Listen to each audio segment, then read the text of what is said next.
الحمد لله رب العالمين والصلاة والسلام على أشرف الأنبياء والمرسلين وعلى آله وصحبه أجمعين أما بعد.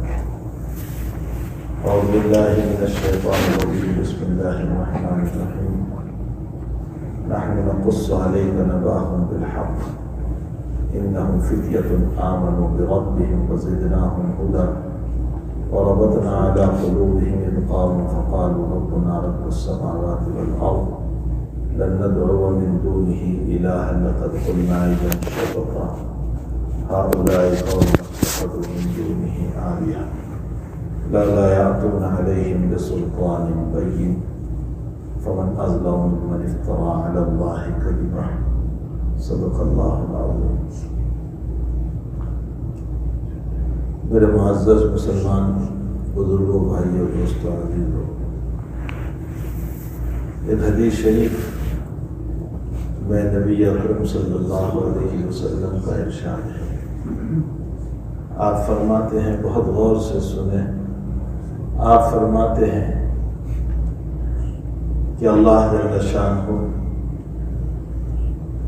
دنیا ہر ایک کو دیتا ہے، جس سے محبت کرتا ہے اس کو بھی دیتا ہے، جس سے محبت نہیں کرتا اس کو بھی دیتا ہے. دنیا ہر ایک کو دیتا ہے، جس سے محبت کرتا ہے اس کو بھی دیتا ہے، جس سے محبت نہیں کرتا اس کو بھی دیتا ہے. لیکن اپنا دین صرف انہیں کو دیتا ہے جس سے محبت کرتا ہے. دین ہر ایک کو نہیں دیتا. اسی لیے حدیث شریف میں نبی اکرم صلی اللہ علیہ وسلم نے فرمایا وَلَا يُؤْتَى الدِّينَ إِلَّا مَن يُحِبُّ. اللہ دین اسی کو دیتا ہے جس سے محبت کرتا ہے.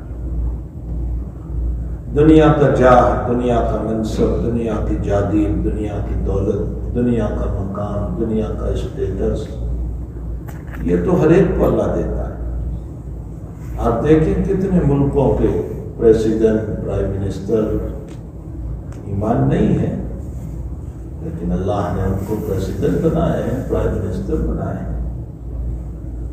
تو یہ دنیا کے وسائل تو اللہ ہر ایک کو دیتا ہے، لیکن دین اللہ اسی کو دیتا ہے جس سے محبت کرتا ہے. وَلَا يُؤْتَى الدِّينَ إِلَّا مَن يُحِبُّ. اس سے یہ معلوم ہوتا ہے کہ اللہ نے ہم کو جو دین دیا ہے، ایمان دیا ہے، وہ بہت قیمتی چیز ہے. یہ اللہ کے محبوبوں کو اللہ عطا کرتا ہے، ہر ایک کو نہیں دیتا. الحمدللہ آپ لوگوں کا مسجد میں آنا، مسجد میں بیٹھنا، بات سننا، بیان سننا، نماز پڑھنا، ایک ایک گھنٹے تک بیٹھے رہنا، اللہ اللہ کرتے رہنا، یہ سب دلیل ہے اس بات کی، یہ سب دلیل ہے اس بات کی کہ اللہ ہم سے محبت کر رہا ہے. اللہ ہم سے محبت کر رہا ہے. اللہ ہم سے محبت کر رہا ہے. ہزاروں کمزوریاں ہیں ہم میں، اس کا انکار نہیں.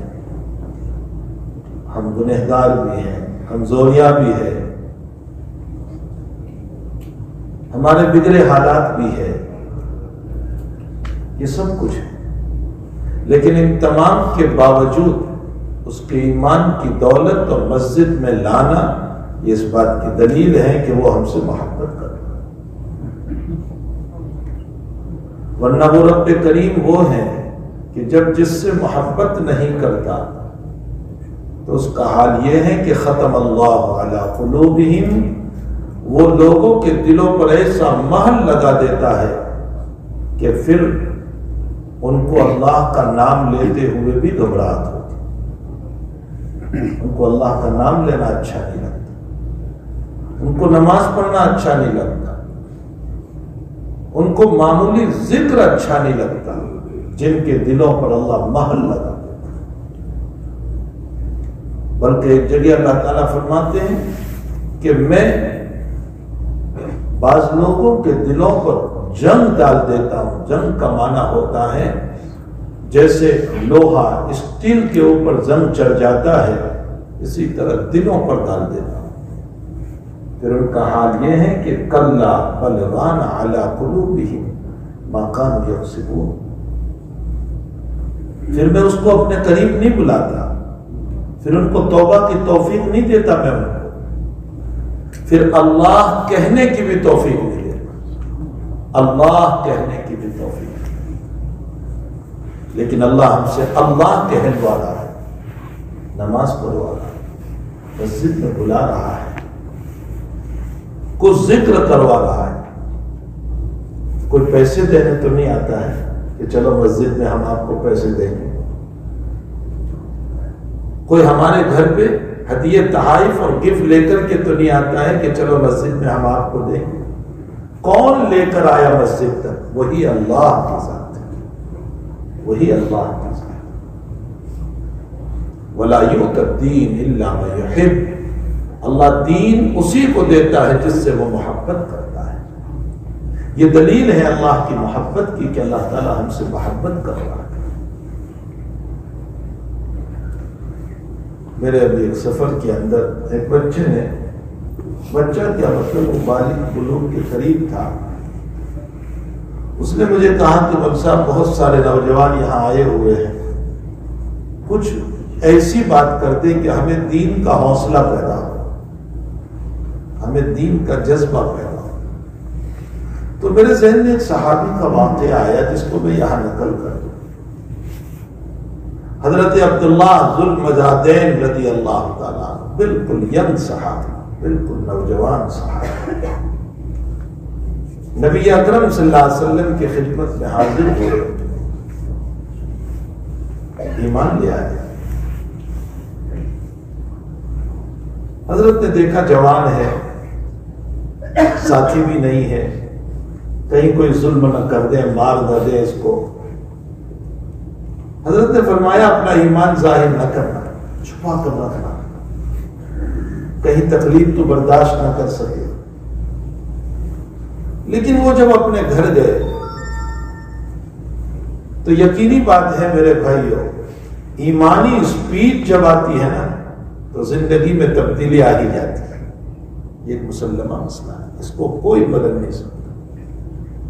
ایمان جب آتا ہے تو ارے بھائی دنیا جب آتی ہے تو انسان کی زندگی بدل جاتی ہے. دنیا آتی ہے تو بچوں کی اسکولیں بدل جاتی ہے. پہلے گورنمنٹ اسکول میں تھا، بہت اعلیٰ اسکول. دنیا آتی ہے تو سوسائٹیاں بدل جاتی ہے، پہلے کونڈوں میں تھا، مکان اور بنگلوز میں. دنیا آتی ہے تو چال بدل جاتی ہے. دنیا آتی ہے تو تعلقات بدل جاتے ہیں. پہلے ہر ایک سے ملتا تھا، اب ہر ایک سے نہیں ملتا. فلوس آ گئے. جب دنیا آتی ہے تو زندگی بدل جاتی ہے انسان کی. پھر وہ لوگوں کے سلام کا جواب بھی نہیں دیتا. جب دنیا کے آنے سے زندگیوں میں تبدیلی آ جاتی ہے تو اللہ کا دین اور ایمان آئے اور زندگی میں تبدیلی نہ آئے، ایسا نہیں ہو سکتا. ایمان اپنا ایک اثر رکھتا ہے، اپنا ایک پاور رکھتا ہے. زندگی میں چینج یقیناً ہوتا ہے. قرآن کریم کا وہ واقعہ نہیں سنا کہ فرعون تو جادوگر کو لے کر آیا تھا موسیٰ کے مقابلے کے لیے تاکہ موسیٰ کو شکست دے دے، ناکام بنا دے اور موسیٰ ناکام ہو جائے. لیکن جادوگروں نے جب حقیقت دیکھی تو سمجھ میں آ گیا کہ ہمارا جادو ہے، اس کی تو حقیقت ہے. ہماری لکڑی اور ہماری رسی یہ آرٹیفیشل ہے، اصل اسنیک اور سانپ نہیں ہے. اور موسیٰ کی لکڑی یہ حقیقت میں اسنیک ہے. یہ معجزہ ہے. وہ ایمان لے آئے. اور جب ایمان لائے تو فرعون نے کیا کہا؟ اچھا مجھے پوچھے بغیر تم بدل گئے، تم کیا کروں گا میں؟ خلاف سے تمہارے ہاتھ پاؤں کاٹ دوں گا. کہانی نہیں سنا رہا ہوں، قرآن سنا رہا ہوں. کہانی نہیں ہے، یہ قرآن ہے. فرمایا میں تمہارے ہاتھ پاؤں کاٹ دوں گا خلاف سے، رائٹ ہینڈ لیفٹ پاؤں، اور پھر میں تمہیں سولی پر چڑھا دوں گا. ایمانی اسپیڈ تھی. جادوگروں نے کہا جو کرنا ہو کر لے. اب دنیا بدل گئی ہے. پہلے کیا مسئلہ تھا؟ فرعون سے دولت لینا تھا تو موسیٰ کے مقابلے کے لیے آئے. اور جادوگروں نے کہا تھا کہ اگر ہم کامیاب ہو گئے تو فرعون تو کیا دے گا؟ تو کہا دولت تو دوں گا، میرے مقرب بھی بنا دوں گا، پرائیویٹ سیکرٹری بنا دوں گا، میرے بہت قریب کر لوں گا تمہیں. اسی لالچ میں وہ تو آئے تھے کہ دولت ملے گی، فرعون کے مقرب بن جائیں گے، قریب ہو جائیں گے. لیکن جب ایمان آ گیا تو اب کیا کہنے لگے؟ یہ فعل جو کرنا ہو تو کر لے، پھانسی پہ چڑھا دے، ہاتھ پاؤں کاٹ دے، یہ روح نکلے گی، اللہ جنت میں داخل کر دے گا. ایمانی اسپیڈ جب آتی ہے تو زندگی میں تبدیلی آتی ہے. یہ ہو نہیں سکتا کہ ایمان ہو اور زندگی میں بدلاؤ نہ آئے، یہ ہو نہیں سکتا. تو حضرت عبداللہ رضی اللہ تعالیٰ بالکل ینگ صحابی، فرمایا کہ جب وہ ایمان لے آئے، اپنے گھر گئے، ان کے چچا نے کہا بیٹا تم بدلے بدلے لگتے ہو، اب تو یہ کچھ اٹھا بیٹھک بھی کر رہے ہو تم، یعنی نماز پڑھ رہے تھے، تمہاری زندگی میں کچھ چینج آ گیا ہے. عبداللہ کہتے ہیں میں جھوٹ تو بول نہیں سکتا تھا، اس لیے کہ میرے ایمان نے مجھ کو منع کیا تھا. جھوٹ نہیں، اور میں یہ بھی جانتا تھا کہ سچ بولوں گا تو مصیبت کا مقابلہ کرنا ہے، لیکن سچ بولوں گا. کہہ دیا میں محمد الرسول اللہ پر ایمان لے آیا ہوں. چچا نے کہا چند دنوں کی مہلت ہے، اپنے مذہب پر پھر آ جاؤ، ورنہ تو پھر تم دیکھ لو گے کہ بغیر کپڑوں کے برہنہ اور ننگا کر کے مکان سے نکالوں گا. ایمانی جوش جو تھا، حضرت عبداللہ کہنے لگے چند دن کی مہلت کیوں ہے، آج ہی کر لو، جو کرنا ہے کر لو آج. یہ نہیں ہو سکتا ہے. ہاں میرے بھائی کچھ تو مصیبتیں آتی ہے. بخاری شریف کی روایت ہے حجبت الجنت بالمکارہ وحجبت النار بالشہوات. اللہ کے نبی علیہ السلام فرماتے ہیں کہ اللہ کہہ رہا ہے کہ میں نے جنت کو کچھ طبیعت کے خلاف امور سے گھیر رکھا ہے، طبیعت کے خلاف، اور میں نے جہنم کو شہوتوں سے گھیر رکھا ہے. بخاری شریف میں روایت ہے کہ جبریل امین علیہ السلام کو اللہ تعالیٰ نے بھیجا کہ جاؤ جنت دیکھو. اب جو جنت دیکھی ہے تو حضور پاک صلی اللہ علیہ وسلم سے آ کر فرما رہے ہیں کہ یا رسول اللہ جنت کا وہ حال ہے کہ حسن کی کوئی انتہا نہیں. ہاں حدیث شریف میں ہے، بلکہ قرآن میں لکم فیہا ما تشتہی انفسکم ولکم فیہا ما تدعون. تم تمنا کرو، تمہاری تمنا ختم ہو سکتی ہے، اللہ کی نعمت ختم نہیں ہوگی. تم تمنا کرو صرف.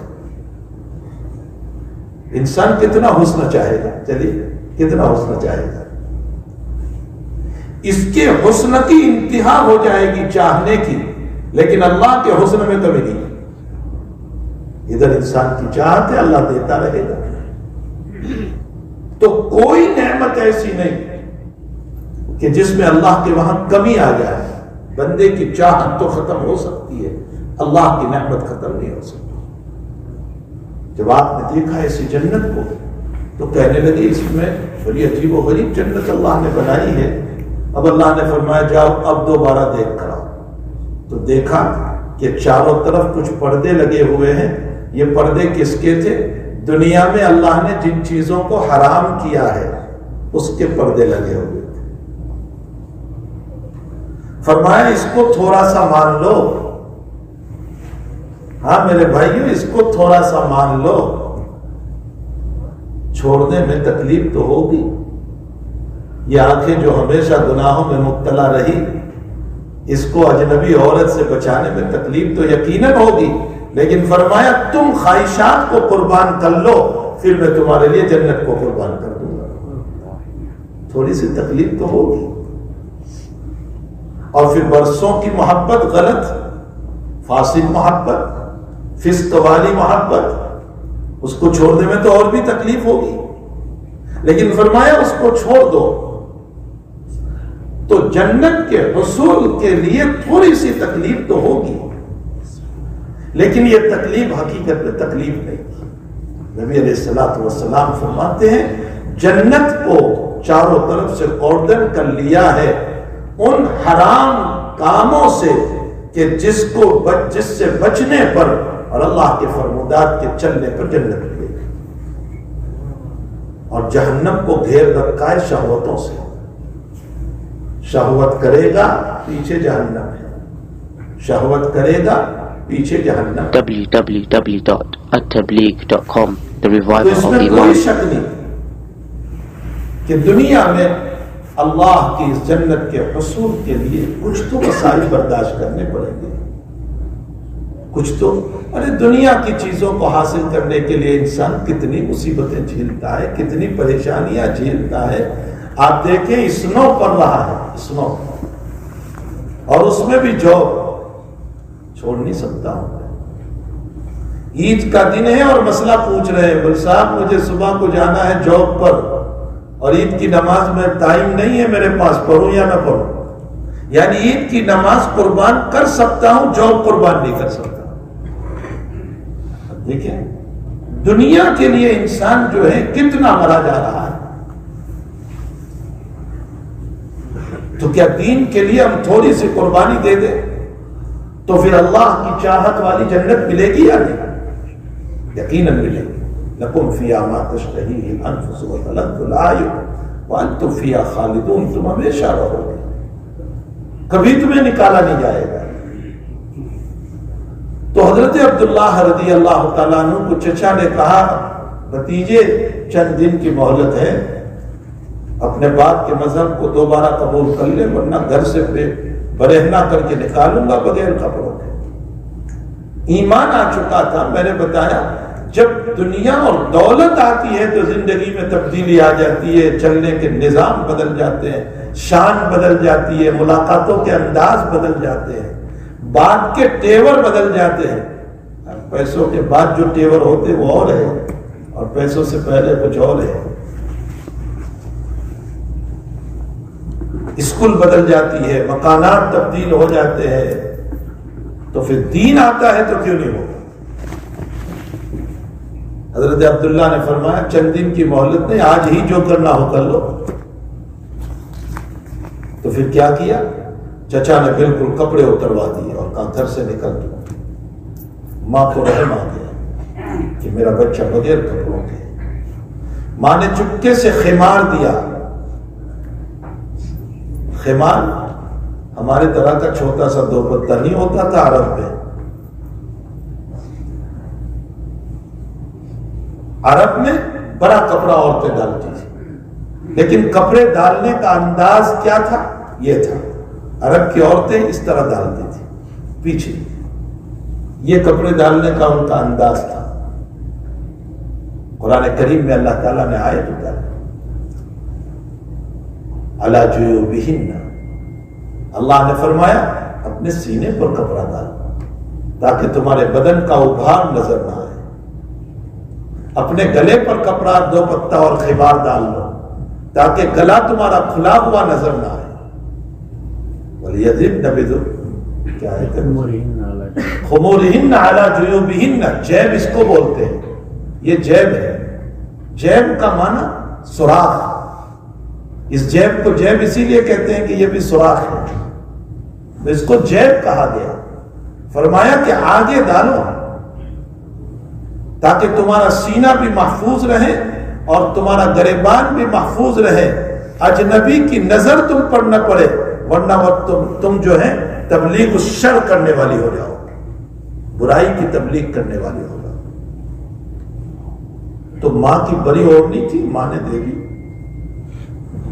بیٹے نے اس کے 2 ٹکڑے کیے، ایک اپنے مختصر سطر پر ڈھانپا اور ایک اپنے پاس رکھا، اور اسی عالم میں نبی کریم صلی اللہ علیہ وسلم کی خدمت میں یہ جوان پہنچ رہا ہے۔ اللہ کے حبیب نے جب ان کی کارگزاری سنی، ان کی کیفیت کو سنا، تو اللہ کے نبی کی آنکھوں سے آنسو آ گئے اور حضرت نے ارشاد فرمایا الربح کثیر، تجھے بہت نفع ہوا، کپڑے اتر گئے، مکان چلا گیا، لیکن رب راضی ہو گیا۔ سودا سستا ہے، دنیا چلی جائے لیکن دین اگر محفوظ ہو جاتا ہے تو سودا سستا ہے، اس لیے کہ یہ تو ٹیمپرری دنیا ہے، وقتی دنیا ہے۔ دوام زندگی تو وہ ہے جو بعد الوفات کی ہے، اور اسی کو آباد کرنا ہے، اسی کو بنانا ہے۔ فرمایا تو نے بہت بڑا نفع کیا، اور اسی عالم میں وہ چونکہ بہت دور سے آیا تھا، کھانا نہیں تھا، طبیعت پر ایک جھٹکا لگ چکا تھا، دل پر ایک جھٹکا سا لگ چکا تھا، گھر سے نکال دیے گئے، کپڑے اتار دیے گئے، ماں چھوٹ گئی، تو دل پر ایک جھٹکا سا لگا تھا۔ حضرت کے قریب بیٹھے تھے وہ نوجوان صحابی، اور اسی درمیان ان کی موت آ گئی اور اپنی گردن کو نبی کی گود میں ڈال دیا صلی اللہ علیہ وسلم، اور نبی ہی کی گود میں روح پرواز کر گئی، اور حضرت ان کے سر پر ہاتھ پھیلاتے جا رہے تھے اور فرمایا تیری جوان دنیا بھی کامیاب، تیری آخرت بھی کامیاب، تیری دنیا بھی کامیاب، تیری آخرت بھی کامیاب۔ حضرت نے اپنے ہاتھوں سے غسل دیا اور اپنے ہاتھوں سے کفن پہنایا اور قبر میں اتارا۔ جس وقت قبر میں اتار رہے تھے حضرت عمر رضی اللہ تعالیٰ عنہ نے فرمایا رشک ہے جوان تیری موت پر، تمنا میری یہ تھی کہ کاش تیری جگہ میں ہوتا، کہ نبی کے ہاتھوں نبی کے گود میں میری روح رخصت ہو جاتی۔ میرے بھائی، میں صرف یہ بتانا چاہتا ہوں کہ ایمان اور دین یہ بہت بڑی دولت ہے، یہی وہ دولت ہے جو ہمیں مسجد میں کھینچ کر لاتی ہے، یہی وہ دولت ہے جو ہمیں اللہ کے سامنے بھکاری بنا کر بٹھا دیتی ہے، یہی وہ دولت ہے جو ہمیں محتاج بنا کر بٹھا دیتی ہے، یہی وہ دولت ہے جو چلتے پھرتے تسبیح گھمانے پر ہمیں مجبور کرتی ہے کہ سبحان اللہ، الحمدللہ، اللہ اکبر، لا الہ الا اللہ وحدہ لا شریک لہ۔ یہی وہ ایمانی دولت ہے، یہی وہ دین ہے جو ہمیں سجدہ کراتی ہے، رکوع کراتی ہے، اللہ اللہ کراتی ہے، اور اپنی گھاری کمائی میں سے ہمیں کچھ نکلوانے پر مجبور کرتی ہے۔ یہی تو ایمان ہے، یہی تو دین ہے۔ میں ایک مختصر سا ایک واقعہ نقل کروں، اس پر اپنی بات کو ختم کروں۔ دیکھیں، آپ نے نام سنا ہوگا ہارون رشید کا۔ ہارون رشید بہت بڑا بادشاہ گزرا ہے، اور ان کی بڑی دوستی تھی اللہ والوں سے۔ ان دوستیوں میں ایک دوست تھے حضرت بہلول رحمۃ اللہ علیہ، بہت مشہور مذہوب القسم کے بزرگ تھے۔ وہ سمندر کے کنارے پر مٹی کے گھر بناتے تھے، مکان۔ تو ہارون رشید اور زبیدہ یہ دونوں کے دونوں ادھر ٹہلتے ہوئے گئے، پوچھا بہلول کیا کر رہے ہو؟ فرمایا جنت کے مکان بنا رہا ہوں۔ کہنے لگے بیچو گے؟ کہاں؟ کہا کتنے میں؟ کہا ایک آنے میں۔ وہ آنا اس زمانے میں چلتا تھا درہم کا ایک حصہ، تو کہا ایک آنے میں؟ کہا ایک آنا اس غریب کو دے دو جو بیچارہ بھوکا مر رہا ہے، اس کو دے دو، اور یہ گھر لے جاؤ، ہو گیا تمہارا۔ تو زبیدہ نے آنا دیا اور کہا اچھا میرا ایک گھر ہو گیا۔ ہارون رشید کہنے لگا پاگل ہے تو، ایسے ہی مکان بنا رہا ہے اور کہتا ہے ایک آنے میں۔ رات میں خواب دیکھا زبیدہ نے اور ہارون نے، دونوں نے نبی اکرم صلی اللہ علیہ وسلم مکان بتا رہے اور فرمایا زبیدہ یہ تیرا مکان ہے جو تو نے ایک آنا غریب کو کھلایا تھا۔ اب دوسرے دن ہارون رشید پھر پہنچا بہلول کے پاس، وہی فرمایا کیا کر رہے ہیں؟ کہا مکان بنا رہا ہوں، جنت کے بیچنے ہیں۔ کہا جی۔ کہا کیا قیمت؟ فرمایا پوری سلطنت، پوری سلطنت دے دے۔ کہا کل ایک آنے میں دے رہا تھا، آج پوری سلطنت۔ کہا کل بلا دیکھے لیا تھا، آج تو دیکھ کر لے رہا ہے۔ ایمان تو بلا دیکھے معتبر ہے، دیکھ کر معتبر نہیں۔ جو بن دیکھے اللہ کو مان لے، یعلمون بالغیب یؤمنون بالغیب، بن دیکھے ایمان کو لانا ہے۔ اسی لیے تو سکرات کے عالم میں ایمان قبول نہیں ہوتا کہ ہم دیکھ رہے ہیں، اور دیکھنے کے بعد ایمان معتبر نہیں ہوتا۔ اللہ ہم سب کو ایمان کی قدردانی نصیب فرمائے۔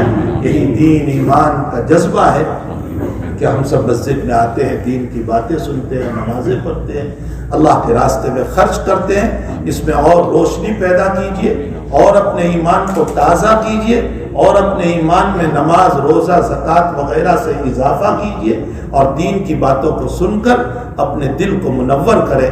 اللہ ہم سب کو توفیق عطا فرمائے۔ وصلی اللہ علی نبینا محمد وآلہ وصحبہ اجمعین برحمتک یا